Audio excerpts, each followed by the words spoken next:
भारतीय रेल की तरह आज हमारा जलसा भी अपने निर्धारित समय से थोड़ा विलंब चल रहा है, और बंगला में कहें तो विलंब चल रहा है। अब इतनी रात हो गई, थोड़ा हंसाऊंगा नहीं तो सुनाऊंगा क्या।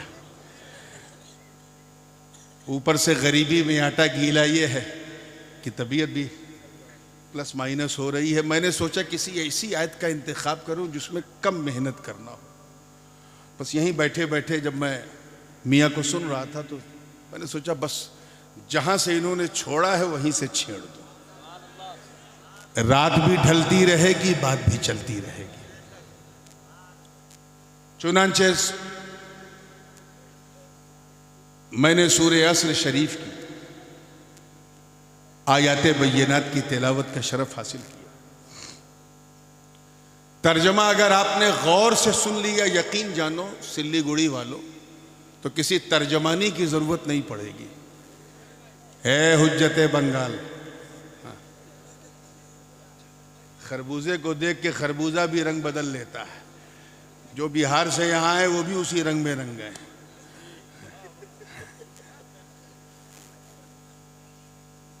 मुस्कुरा के फ्रेश हुए हैं। तो जो मैं अर्ज कर रहा था कि अगर तर्जमा आपने गौर से सुन लिया तो किसी तर्जमानी की जरूरत नहीं पड़ेगी। अल्लाह की मेहरबानी होगी तो इंशाअल्लाह समझने में आसानी होगी। और एक चटपटी बात कहूं, इजाजत है?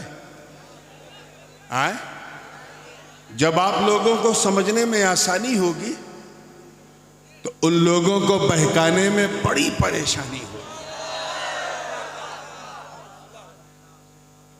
फिर भी तर्जमा कर दूं ताकि आसानी भी हो जाए, थोड़ी मेहरबानी भी हो जाए। अल्लाह पाक कसम उठाते हुए इरशाद फरमा रहा है, कसम है जमाने की, वक्त की, समय की, बेशक इंसान खसारे में है, घाटे टोटे में है, मगर वो लोग वो घाटे में नहीं है जो ईमान लाए, भले काम किए। भले को भालो कर दो तो बंगला हो जाए। भालो काम किए, अच्छे काम किए, और आपस में एक दूसरे को वसीयत की, हक की ताकीद की, और आपस में एक दूसरे को सब्र की तलकीन की। वो नुकसान में नहीं है।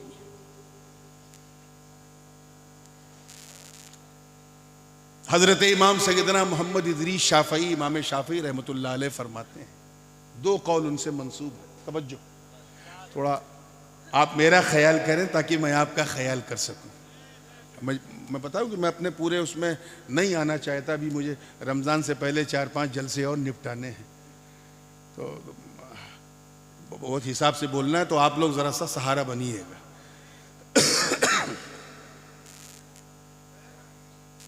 इमाम शाफई से दो कौल मंसूब हैं, मनकूल हैं। एक तो ये कि आपने फरमाया कि ये ऐसी सूरत है जो अल्फाज के एतबार से तो बड़ी मुख्तसर है, बल्कि इससे मुख्तसर सिर्फ सूरह कौसर है, उससे बड़ी ये है बस।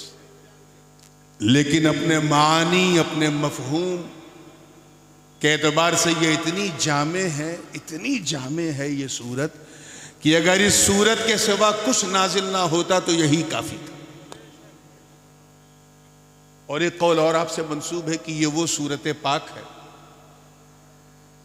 कि इंसान अगर इसी सूरत में गहराई से तदब्बुर करे, फिक्र करे, विचार करे, गौर करे, तो इल्म आगही, ईमान और अमल सालेह का पूरा समंदर इसी सूरत के अंदर उसे नजर आए।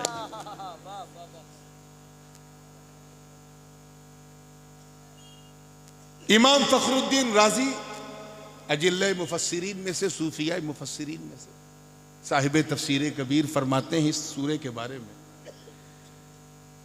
कि अल्लाह पाक ने फरमाया वल अस्र, कसम खाई है जमाने की। तो यहां अस्र से 4 उन्होंने मुराद ली, 4 माने।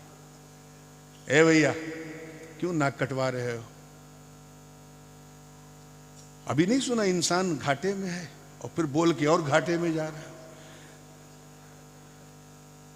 अभी तो मैं सिर्फ ये देखने की कोशिश कर रहा हूं कि आप सुनना क्या चाहते हो। बस एक मरतबा ट्रैक बिछ जाए, फिर ट्रेन कैसे चलानी है इंशाअल्लाह ये बीमार चला लेगा। इमाम फखरुद्दीन राजी 4 इसकी तफसीर फरमाते हैं, तौजीह फरमाते हैं। पहली तो ये कि फरमाया असर से मुराद जमाना है, मुतलक जमाना, यानी अल्लाह ने जमाने की कसम खाई। किसकी कसम खाई? जमाने की कसम खाई। जमाने को इतनी अहमियत क्यों दी गई? क्योंकि ये वो जमाना है कि अगर जमाना ना होता तो हमारा यहां आना ना होता। 24/7 जमाना अपनी तकदीर के साथ चल रहा है। वह शम्सु तजरील मुस्तक़र्रिल्लाह, इससे बड़ा गवाह और कोई है ही नहीं। ये अगर आदम की सफवत का गवाह है तो नूह की शजाअत का भी गवाह है, इब्राहिम की खुल्लत का भी गवाह है तो इस्माइल के ज़ब्हो ईसार का भी गवाह है।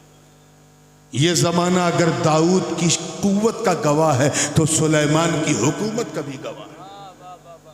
ये अगर याकूब की इस्तिकामत का गवाह है तो यूसुफ के हुस्नो जमाल और सुंदरता का भी गवाह है। यह जमाना अगर मूसा के जलाल का गवाह है तो ईसा के जमाल का भी गवाह है। इस जमाने ने बड़े बड़े फरायना, बड़े बड़े नमारेदा भी देखे, ऐसे ऐसों को देखा जो अपने आप को खुदा समझते थे और हालत उनकी ये हो गई कि उनकी दास्तां भी न रही दास्तानों में। बड़े बड़े कारून का गवाह है ये जमाना, जिन्हें अपनी दौलत पे नाज था। बड़े बड़े शद्दाद का ये जमाना गवाह है, जिन्हें अपनी कुव्वत और हमीयत पे नाज था।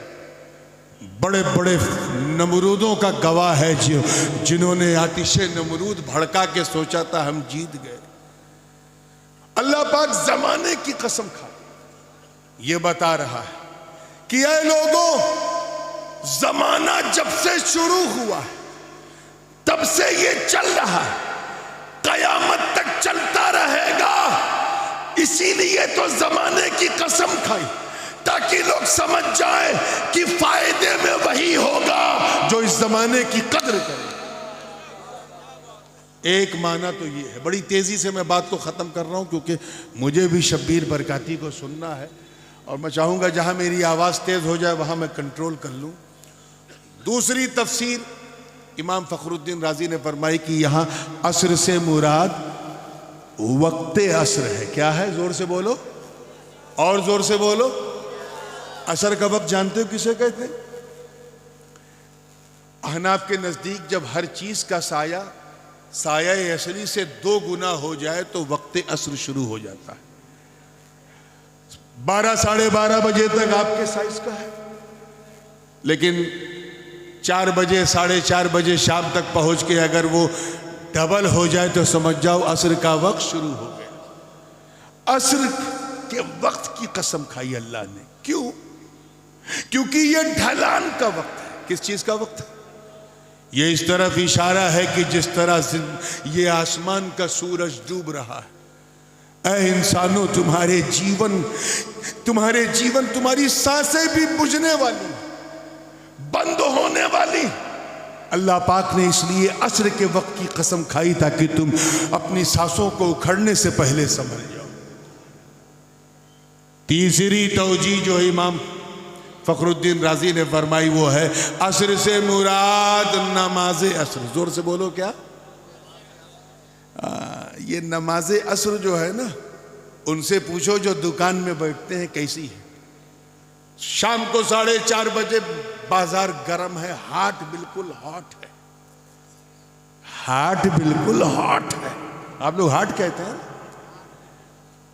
एक के बाद एक कस्टमर आ रहे हैं, आप किसी को कुछ दे रहे, किसी को कुछ दे रहे, दुकानदार हैरान है, परेशान है, उसे सांस लेने की फुर्सत नहीं मिल रही, दुकानदारी चल रही है।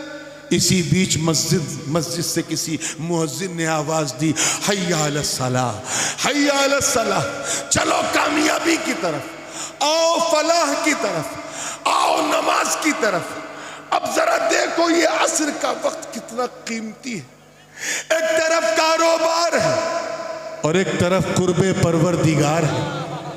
एक तरफ दुकान की बेसात है, दूसरे तरफ मस्जिद में सलात है। अल्लाह पाक इस नमाज़े असर की अहमियत को दिखा के फरमा रहा है, कसम है मुझे नमाज़े असर की जो इतनी कीमती है कि कारोबारी भी उसे अदा करने के लिए हौसला पैदा करता है। और चौथी जो है, last but not the least, क्योंकि बिल्कुल मुझे शॉर्टेस्ट वे पॉसिबल से गुजरना है। चौथी तफसीर आपने फरमाई, असर से मुराद हर जमाना नहीं बल्कि जमाने मुस्तफा सल्लल्लाहु अलैहि वसल्लम, जमाने हबीब है। वो जमाना कि अगर वो जमाना ना होता तो कोई जमाना ना होता। वो जमाना जिस जमाने में मुस्तफा ने अपने पावन पवित्र चरणों को मक्के की धरती पे रखा, वो खैरुल कुरून जमाना, बेहतरीन जमाना, लाजवाब जमाना, शानदार जमाना, बेमिसाल जमाना, फेनोमिनल जमाना। अरे वो जमाना जिस पर आदम की आदमियत को भी नाज, नूह की शजाअत को भी नाज, इब्राहिम की खुल्लत को भी नाज, इस्माइल के ज़ब्हो इसार को भी नाज, दाऊद की कुव्वत को भी नाज, सुलेमान की बादशाहत को भी नाज। तभी जब मले आला में इस जमाने की चर्चा हुई और रब ने फरमाया कि अगर तुम्हारे जमाने में मेरा महबूब आ जाए तो लतुमिनुन्न बिही व लतंसुरुन्न, तो तुम मेरे महबूब पर जरूर जरूर ईमान ले आना। मतलब साफ है कि ये जमाना इतना कीमती है कि जब तक ये जमाना ना आए तेरी उम्मतें कहेंगी ला इलाहा इल्लल्लाह, मूसा कलीमुल्लाह ला इलाहा इल्लल्लाह, इब्राहिम खलीलुल्लाह ला इलाहा इल्लल्लाह, ला इलाहा इल्लल्लाह, ईसा रूहुल्लाह ला इल्लल्लाह, दाऊद खलीफतुल्लाह। मगर तुम इस जमाने के तकद्दुस का ख्याल रखते हुए हर वक्त यही कहना कि ला इलाहा इल्लल्लाह मुहम्मदुर रसूलुल्लाह।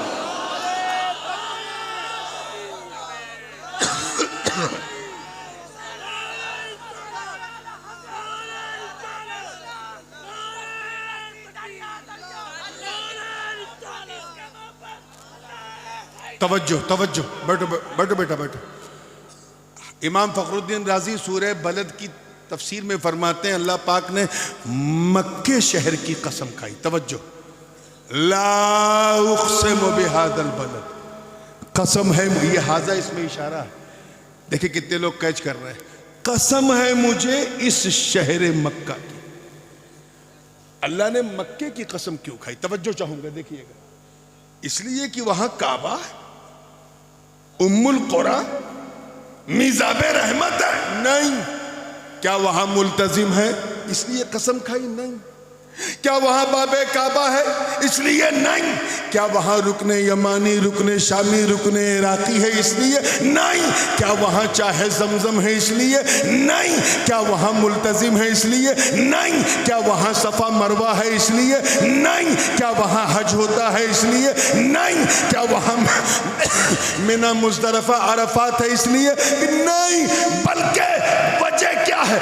व अंत हिल्लुम बिहादल बलद, ए महबूब कसम है मुझे शहर मक्का की जिस शहर ने तुझे अपने आगोश में ले रखा।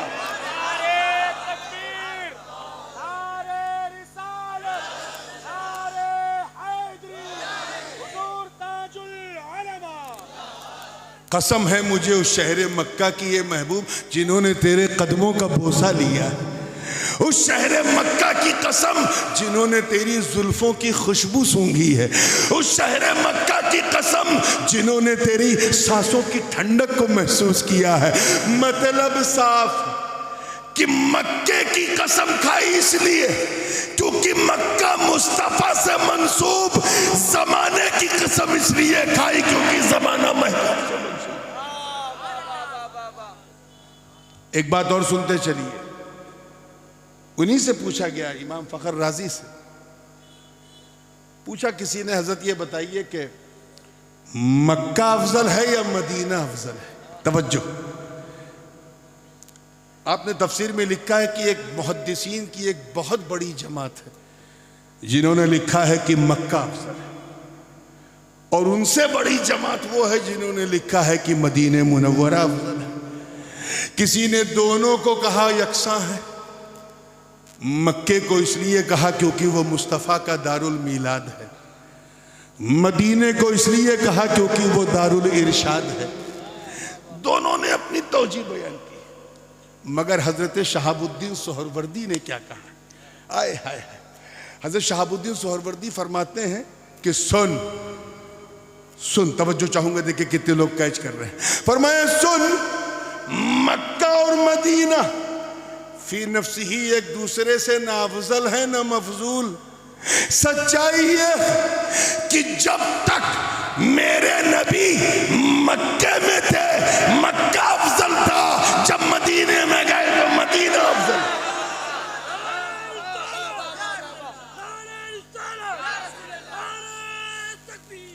ये है कदमे नाज़े मुस्तफ़ा का फैज़। आगे फरमाया सुनो, मदीना, अल्लाहु अकबर, मदीना तो शहरे नबी तो जन्नत से भी ज्यादा अफजल है। मैं एक बात बताऊं, यहां ये बात जहन में रहे कि मोमिन की मेराज यही है कि वो अपने आमाले सालेहा नेकियों के जरिए जन्नत का हकदार हो जाए, क्योंकि नईम वो नेमत है जिसके पीछे सबको जाना है, उसी में फलाह है, उसी में भलाई है। मगर सूफिया किराम की तो बात ही अलग है। हजरत शहाबुद्दीन सोहरवर्दी फरमाते हैं कि सुन, अभी देखिए कितने लोग कैच कर रहे हैं, अभी जन्नत बसाई नहीं गई है, अभी मैदाने महशर पपा नहीं हुआ, अभी मीज़ान नहीं लगाया गया है, अभी लिवाउल हम्द नहीं तैयार हुआ है, अभी नबी मकाम महमूद पे विराजमान नहीं हुए हैं, अभी सूरज सवा नेज़े पे नहीं आया है, अभी इसराफील ने सूर नहीं फूका है, अभी कयामत नहीं आई है। इसलिए जब तक कयामत ना आ जाए, जब तक मेरा नबी अपनी उम्मत को बख्शवा कर जन्नत खुद ना चले जाए, तब तक मदीना अफजल, जब मुस्तफ़ा जन्नत चले जाए तो जन्नत अफजल।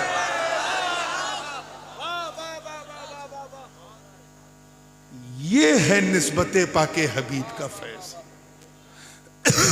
बात समझ में आ रही है ना? तो कसम है मुझे जमाने मुस्तफ़ा की, वो जमाना जो सारे जमानों से अफजल।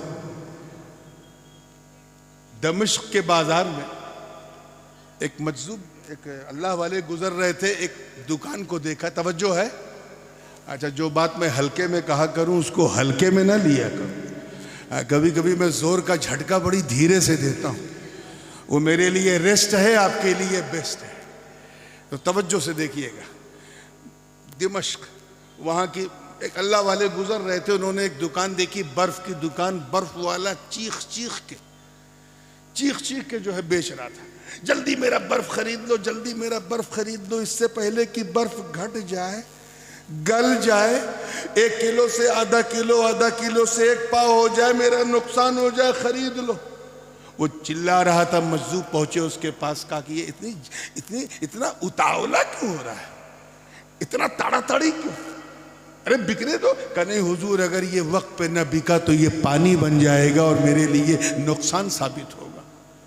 हजरत फरमाते हैं कि जैसे ही मैंने उससे ये लफ्ज सुना, मुझे ये आयत याद आ गई, वल अस्री इन्नल इंसान लफी खुस्र। कसम है मुझे ज़माने मुस्तफ़ा की कि इंसान नुकसान में। अब जरा देखो, हमें जीना उतना ही है जितना जीवन हम लेके आए, आएगी नहीं? कोई 70 साल का जीवन लेके आया, कोई 80 साल, कोई 85 साल, कोई 90, 95, बस अब कोई सेंचुरी नहीं मार पाता। पहले लोग भूखे मरते थे, अब खा खा के मर रहे हैं। हाइपरटेंशन है तो ब्लड शुगर है तो ये है तो कोलेस्ट्रॉल है, अल्लाह जाने क्या क्या है, ट्राइग्लिसराइड है, खा खा के मर रहे हैं। उम्र लेके आए हैं 80, पैदा होते ही अब उम्र में कमी शुरू हो गई। एक दिन घटा, दूसरे दिन 2 दिन के हुए 2 दिन घटा, 3 दिन के हुए 3 दिन घटा, 4 दिन के हुए 4 दिन घटा, 5 साल के हुए 5 साल जिंदगी के निकल गए, 10 साल के हुए 10 साल जिंदगी के निकल गए। वो फरमाते हैं कि यही तो राज है, जिस तरह दुकानदार का बर्फ न बिके तो पड़ा पड़ा गल जाता है, उसी तरह अगर इंसान अल्लाह पर एतमाद न करे, ईमान न लाए, अमल सालेह न करे, नेकिया करे, तो उसकी जिंदगी घटती जाती है, घटती जाती है। जब वो मैदान कयामत में उठता है तो सिवाय नुकसान किए कुछ लेके नहीं जाता। अपने आप को नुकसान से बचाओ मुसलमानों। ये जो हम बर्थडे मनाते हैं, मैं ये नहीं कह रहा हूं कि मनाना दुरुस्त नहीं, मनाओ, लेकिन यार इसमें खुशी किस बात की? इस बात का गम मनाओ कि आज तेरे जीवन का 1 साल कम हो गया। ये हजरत अली करमल्लाहु वजह का कौल है कि जैसे जैसे जिंदगी बढ़ती है वैसे वैसे उम्र घटती है। अपनी इस घटती हुई उम्र को बर्बाद होने से बचा लो। ईमान ले आओ। क्या ले आओ? और ईमान क्या नाम है? ईमान नाम है उस चीज को तस्लीम करने का जो नबी लेके आए। अत-तस्दीक बिमा जाअ बिही नबी सल्लल्लाहु अलैहि वसल्लम, यानी जो नबी बता दे उसे अपना लो, जिससे मना कर दे उससे रुक जाओ, उनकी सुन्नतों पे चलो, उनकी आदतों पे चलो, उनके उसवे करीमा पे चलो, उनके अंदाज को अपनाओ, उनके किरदार को अपनाओ, अपने जीवन में उनको रोल मॉडल बनाओ और ऐसे मुसलमान बन जाओ कि जब तुम सिलीगुड़ी की धरती पे चलो तो तुम्हें देखने वाला ये ना कहे कि मुसलमान जा रहा है, बल्कि ये कहे कि चलता फिरता इस्लाम जा। वरना हम तो इतने घाटे में हैं, इतने घाटे में हैं, इतने घाटे में हैं। बुरा ना मानिएगा, मैं भी उसमें शामिल हूं। इल्ला माशाअल्लाह मैं उनकी बात नहीं कर रहा हूं जिनके वजूद मसूद की बरकत से अल्लाह ने सुतून समा कायम रखा है। लेकिन अक्सर मुसलमानों का आलम क्या है कि हम इसलिए मुसलमान हैं क्योंकि हमारे अब्बा मुसलमान है कि नहीं, दादा मुसलमान थे इसलिए हम मुसलमान। हम इसलिए मुसलमान हैं क्योंकि हमारे माँ बाप ने हमारा नाम उर्दू में, फारसी में, अरबी में रखा, हिंदी बांग्ला में नहीं रखा, हालांकि उसमें भी रखना जायज था, जैसे इंडोनेशिया मलेशिया के लोग अपनी मादरी जबान में नाम रखते हैं। हम इसलिए मुसलमान क्योंकि हम लोग ईद की सवई खाना नहीं छोड़ते, मुहर्रम का खिचड़ा खाना नहीं छोड़ते, रबीउल अव्वल की सबील पीना नहीं छोड़ते और शब बारात में कब्रिस्तान बाद में पहले हलवा खाना नहीं छोड़ते। ये सच्ची बात है। हमारी पहचान सिर्फ ये है कि हम इसलिए मुसलमान हैं कि हफ्ते में 1 दिन अपने माँ बाप के दबाव में आके हम मस्जिद चले जाते हैं और ये ख्याल रख के जाते हैं कि ऐसे टाइम जाएं जब इमाम साहब मिंबर पे बैठ जाएं और 2 रकत पढ़ करके ऐसा भागते जैसे लगता है एनजेपी से ट्रेन छूटने वाली है। अगर कोई एक पहचान बताई जाए जो सब में कॉमन है आज के ज़माने में हमारे मुसलमान होने की, तो वो सिर्फ ये है कि हम इसलिए मुसलमान हैं क्योंकि हमारी मुसलमानी हुई है, खतना हुआ है। इससे बड़ी जाहिरी पहचान आज हमारे पास नहीं। जरा सोचो यार, हम वो मुसलमान नहीं जिन्होंने बदर, उहद, खैबर और खंदक में परचम इस्लाम को लहरा दिया। हम वो मुसलमान नहीं जिन्होंने अंताकिया की कलीसाओं में घुस के अजान दे दी। हम वो मुसलमान नहीं जिन्होंने रोमा का गुरूर भी मिट्टी में मिला दिया। हम वो मुसलमान नहीं जिनके तसव्वुर से कैसर और किसरा के ऐवान में जलजले आ गए। हम वो मुसलमान नहीं जिन्होंने मैदान, तवज्जो चाहूंगा इस नुक्ते पे, मैदान बदर और हुनैन में अपने काफिर रिश्तेदारों के खिलाफ तलवार उठाकर ये पैगाम दे दिया कि ऐ लोगों, रिश्तेदारी और है, मुस्तफा की वफादारी और है।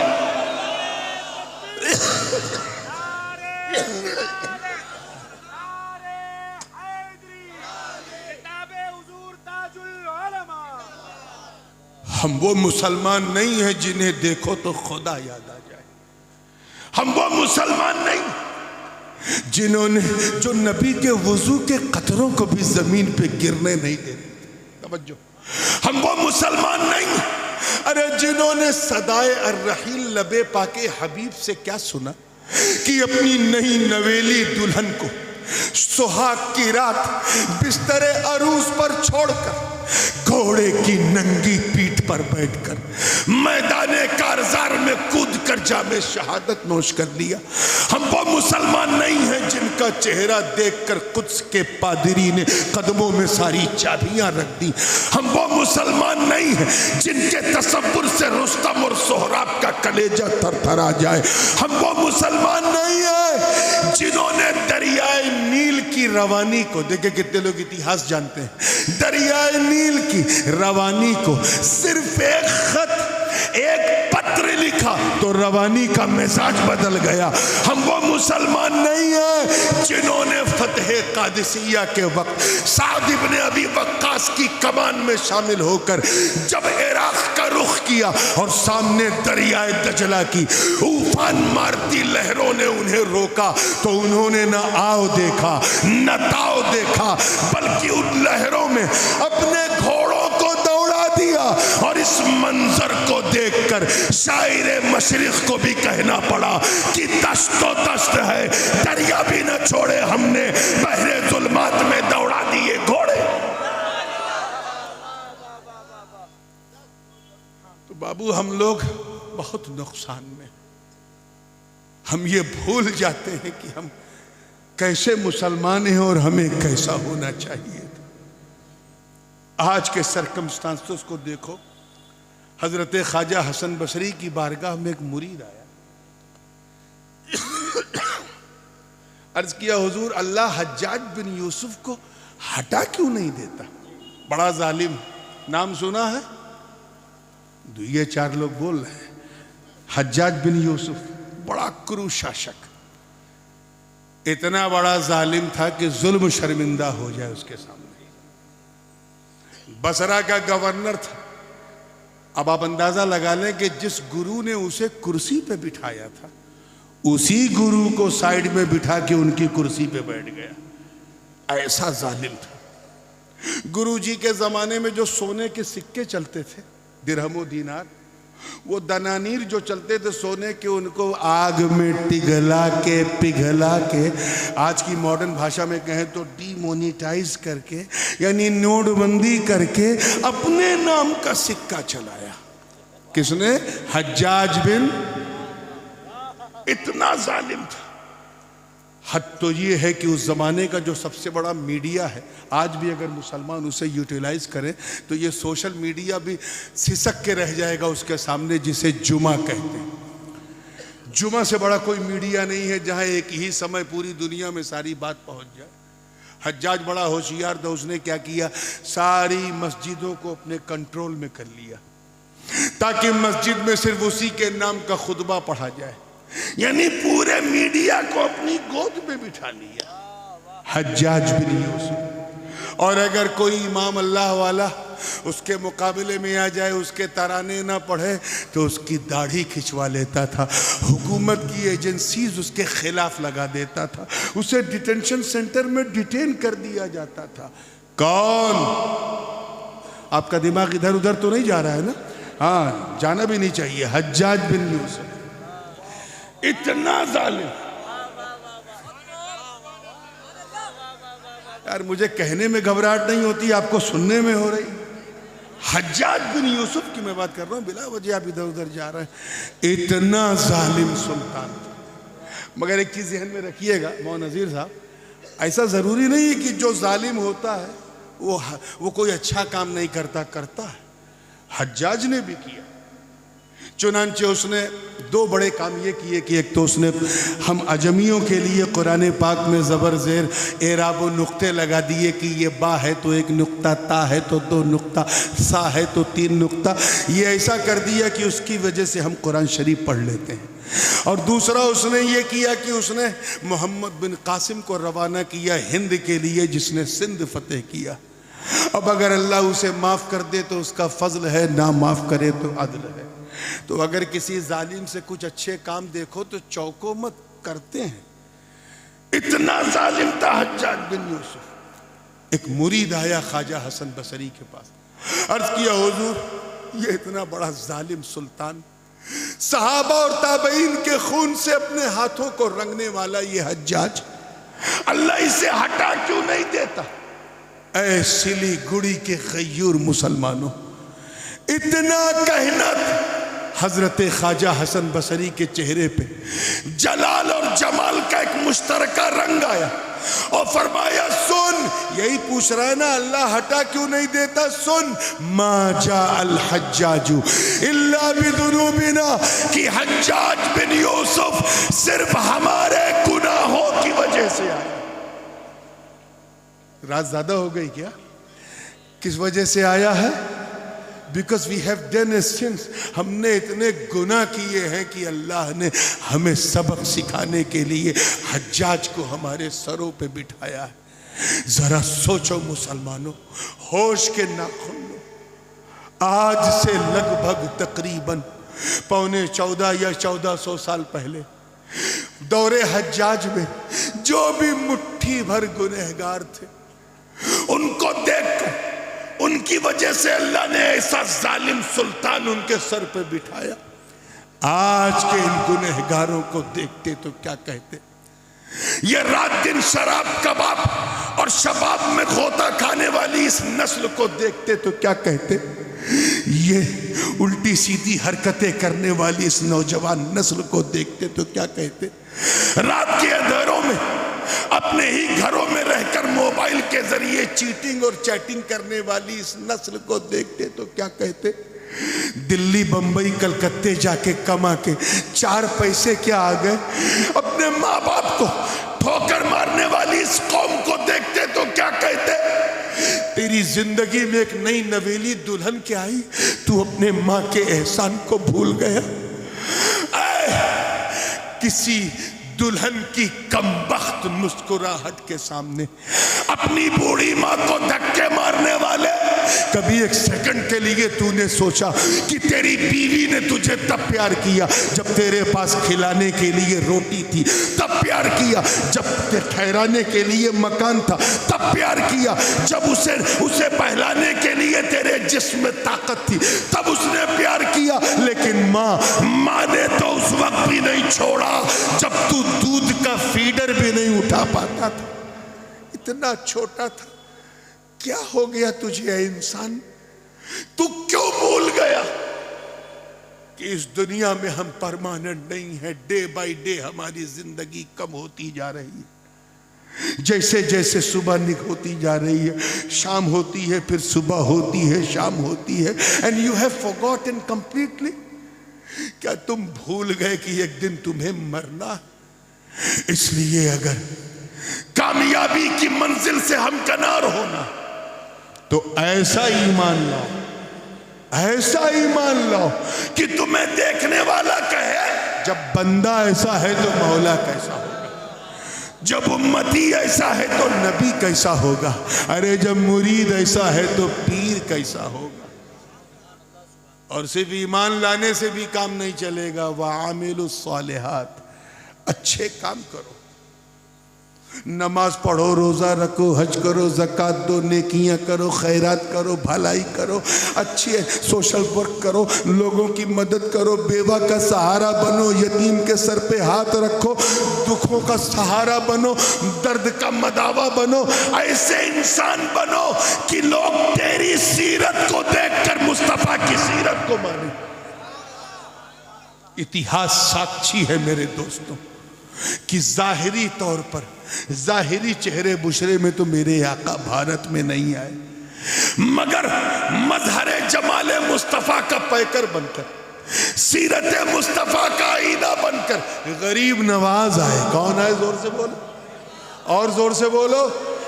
ऐसा आए, ऐसा आए कि दुनिया देखकर सजदरो हैरा कि चेहरा तो ख्वाजा का है, जलवा आका का नजर आ रहा है।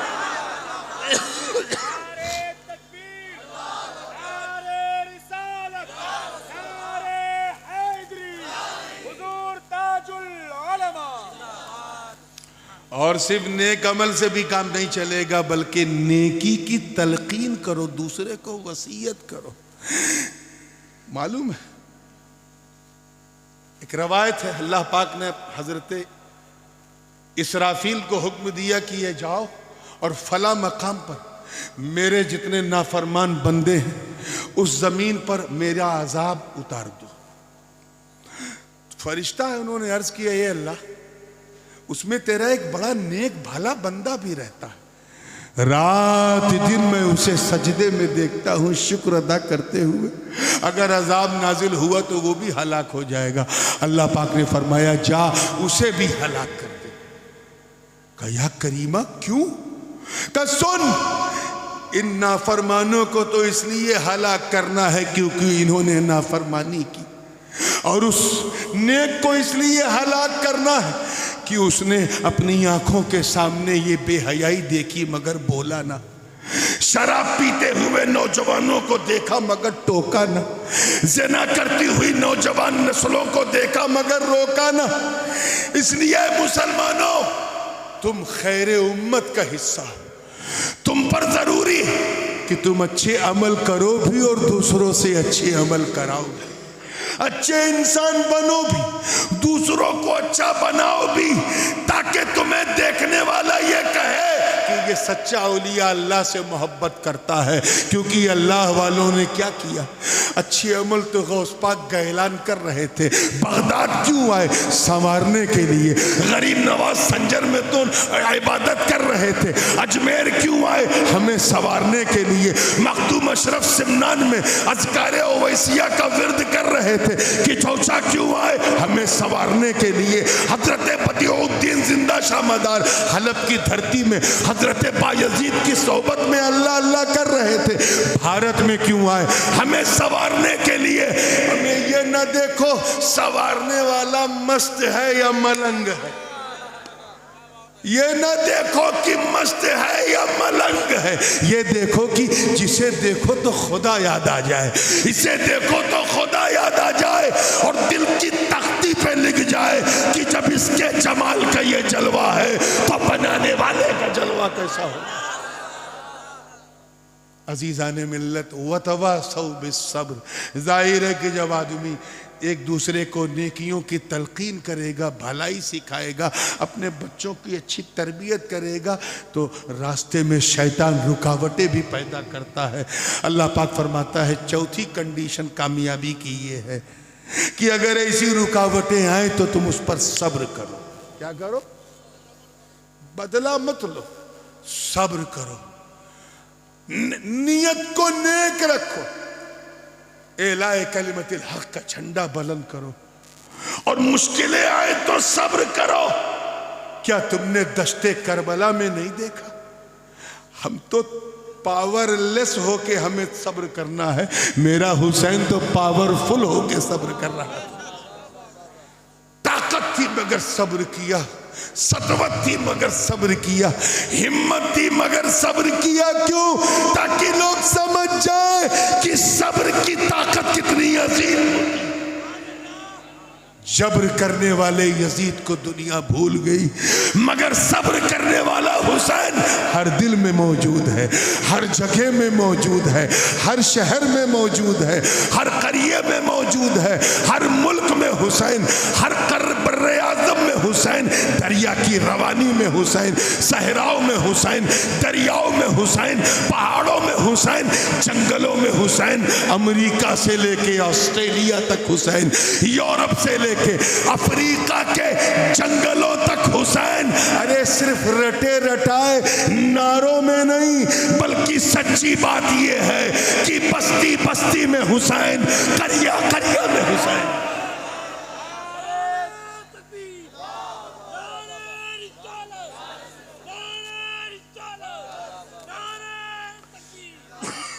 गला मेरा बिल्कुल फंस गया है, मैं यहीं अपनी वाणी को विराम दे रहा हूं इस यकीन के साथ, इस यकीन के साथ मेरे दोस्तों कि तुम्हें कामयाबी की तरफ बढ़ना है। अपनी मर्जी से न इस दुनिया में आए हो। कोई आया है अपनी मर्जी से? जोर से बोलो। जाओगे अपनी मर्जी से? तो फिर अपनी मर्जी से जीने की कोशिश क्यों करते हो? आए हो अल्लाह की मर्जी से, जाओगे अल्लाह की मर्जी से, तो जियो भी अल्लाह की मर्जी से। अपना आज बेहतर करो, क्योंकि तुम इस दुनिया में पहले थे नहीं। पहले थे इस दुनिया में, पहले थे। मरने के बाद इस दुनिया में रहोगे। हमें तो जब तेरा अतीत नहीं, तेरा भविष्य नहीं, तो तेरा वर्तमान कैसे संभव है? इसलिए अपने आज को बेहतर करो। उठो तो तौबा करके उठो, एक बेहतर इंसान बनने की नीयत से उठो। और हजरत दाता मलन शाह की चौखट पर यह अहद करके उठो कि अब हम नुकसान उठाने वालों में नहीं, फायदा उठाने वालों में रहेंगे। मौला करीम हम सबको सच्चा, पक्का, सुन्नी, सहीहुल अकीदा मुसलमान बनाए रखे। व आखिरु दावाना अनिल हम्दुलिल्लाहि रब्बिल